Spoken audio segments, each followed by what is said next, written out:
Shirpur merchant bank निवडणुकीत सहकार पॅनलचा दणदणीत विजय।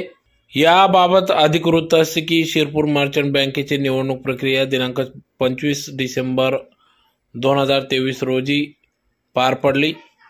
दिनांक 24 डिसेंबर 2023 रोजी मतदान प्रक्रिया पार पडली, तर आज दिनांक 25 डिसेंबर 2023 रोजी सलग दुसऱ्या दिवशी मतमोजणी कार्यक्रम घेण्यात आला।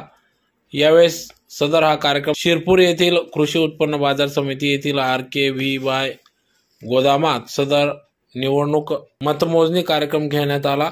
मर्चंट बँकेची सदरची ही निवडणूक 15 जागांसाठी निवडणूक सुरू असून या निवडणुकीत उमेदवारी अर्ज भरण्यापासून ते माघारीच्या मुदतीत एकूण 4 जागा या बिनविरोध झाल्या होत्या। त्यात महिला प्रतिनिधी संघाच्या 2, अनुसूचित जाती जमाती मतदारसंघाची 1, भटक्या विमुक्त जाती जमाती मतदारसंघातून 1 अशा या 4 जागा बिनविरोध झाल्या। उर्वरित 11 जागांसाठी मतदान प्रक्रिया पार पडली।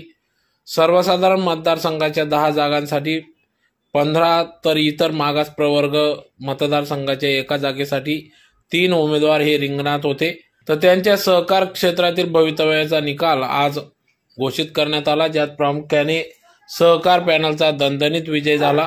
तर या निवडणूक मतमोजणीचे निवडणूक अधिकारी म्हणून मनोज चौधरी यांनी कामकाज पाहिले।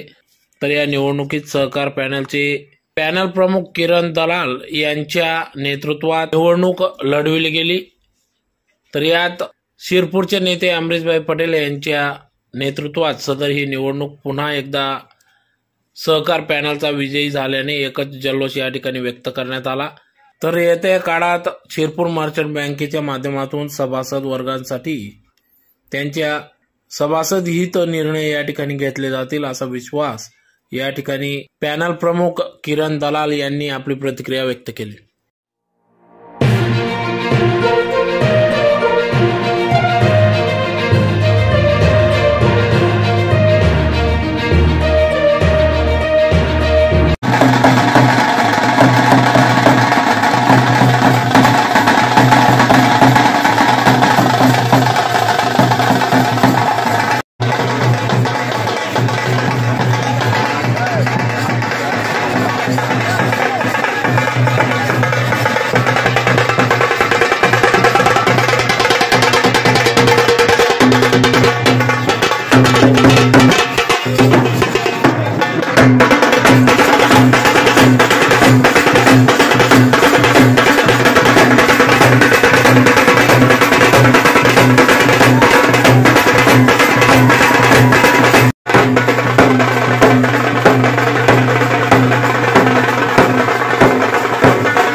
मी किरण दलाल, सहकार पॅनलचा प्रमुख।